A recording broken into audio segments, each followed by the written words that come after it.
What's going on, Titans fans? Welcome into Titans Today by Chat Sports. Matthew Peterson here with a Week 4 preview between the Tennessee Titans and the Indianapolis Colts. Plus, the Titans have made some roster moves, including some notable names and, honestly, top 5 name in the NFL. But before we really get too deep in the Week 4 matchup between the Colts and the Titans, and honestly, this might be a huge game down the line of who's going to win this AFC South. Don't quite sleep on the Jags.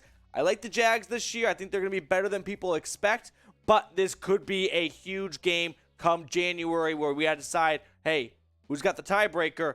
Might this September matchup, or October, already here at this point, reflect who ends at the top of the AFC South? But first, it is Colts Hate Week here at Titans Today. So if you cannot stand the Indianapolis Colts that have had a decent amount of success against the Tennessee Titans for the last couple of years, like today's video, who knows? Get enough likes on this video, maybe that riles up the troops, Mike Vrabel, and encourages enough confidence to get another win and make it 2 in a row. But first, we have some moves to get to. So, Joe Schobert was signed to the Titans practice squad, and this might be a reflection of Mike Vrabel and company are a little concerned about Zach Cunningham's elbow injury that he sustained in the Week 3 win. But looking at Joe Schobert last season with the Pittsburgh Steelers, 112 tackles, 2 tackles for loss, 0 sacks. But he's had some success before in the NFL. He actually led the NFL in tackles in 2017. He was tied with Blake Martinez with 144. Both guys also out of a job right now. But Joe Schobert did just get added to the practice squad. He was also signed by the Broncos during preseason and training camp. And after one preseason game, they moved on from him. He cannot help you much in pass protection. He's decent in run stopping. The Jags gave him a boatload of money. New regime came in. They shipped him off. And then ultimately, Pittsburgh gave him one season and decided, nope, you're not for us. So, with that move, keep an eye on him. He might get elevated to that active roster come Sunday. And then probably a top 5 name, for sure the greatest name on the entire Titans roster, Raimann Clark. That's it. I mean, this is a Key and Peele skit right here, but it works for me. Signed off the Philadelphia Eagles practice squad, and another depth move because Raimann offers you a lot of versatility on this offensive line. He's played guard. He's played tackle before. 51 career games under his belt. 16 starts. Started his career with the Indianapolis Colts.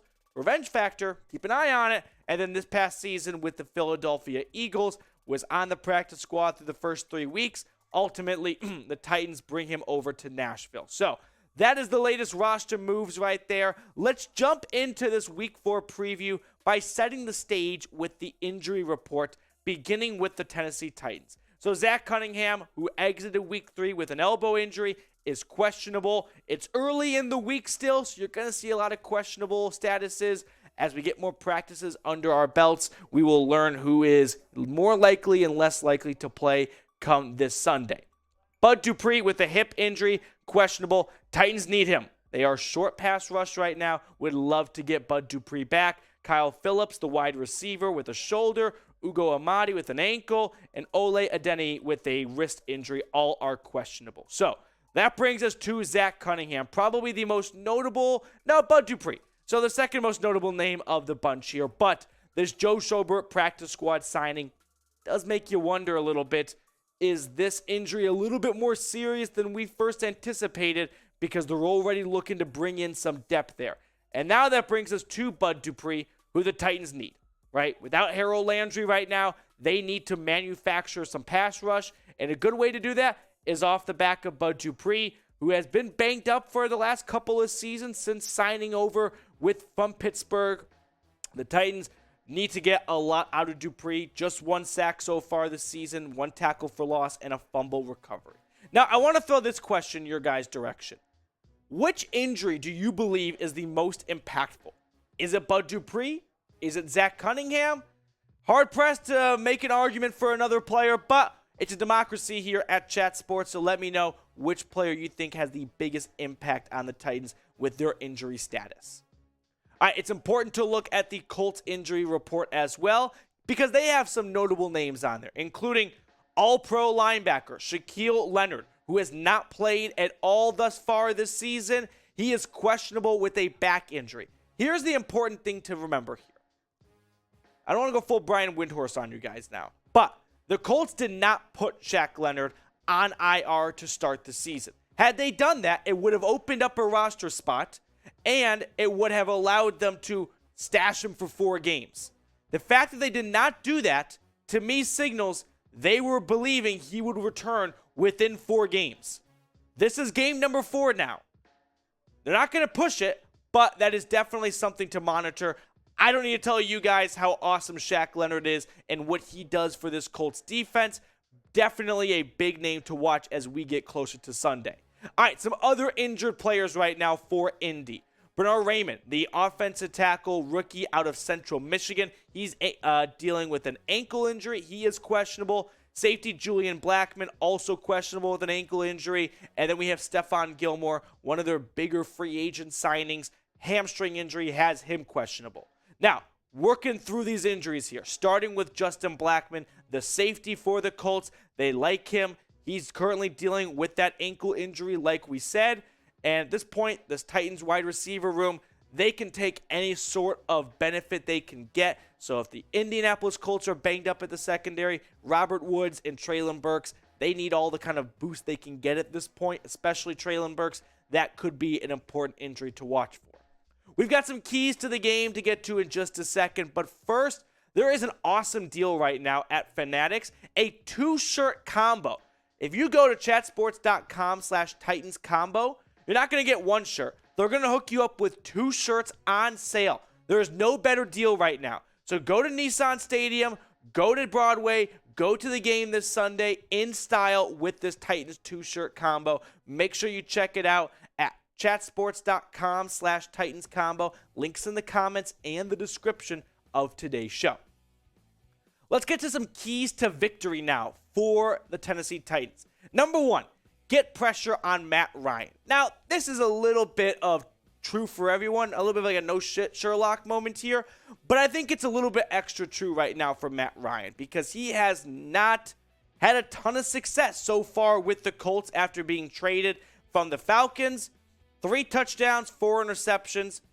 The Colts are coming off an emotional comeback victory against the Kansas City Chiefs last week, but if you want to make sure that the Titans get off to a good start here, even though Matt Ryan is a vet and he knows how to read defenses and he knows how to get the ball out to his hot receiver and get the ball out of his hands before the pressure mounts, getting pressure on him with this front 5 is going to be crucial for Mike Vrabel and company, which brings me to Jeffrey Simmons.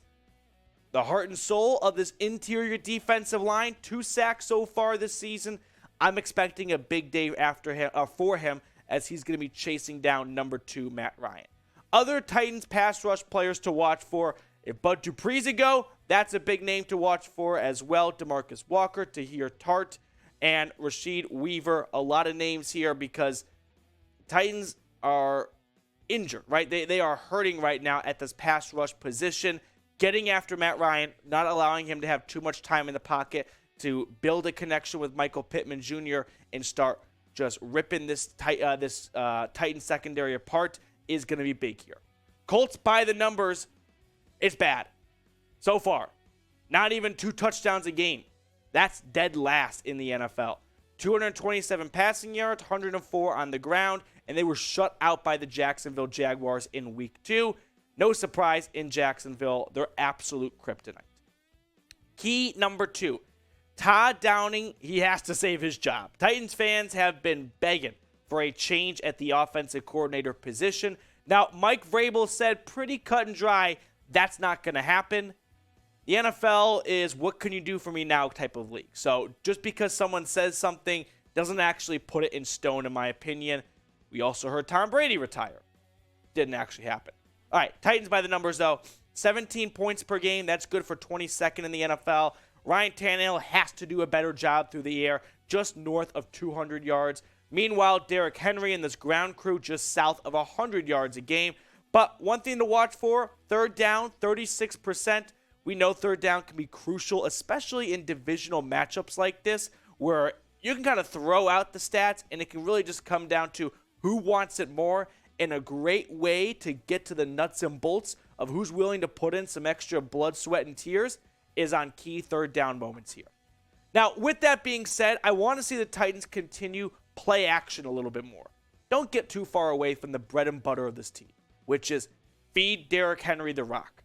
And when defenses get too hypersensitive to that and they start stacking the box and dropping a free safety down, that is when play action can be a huge play. And Robert Woods, he is very good at stretching the field.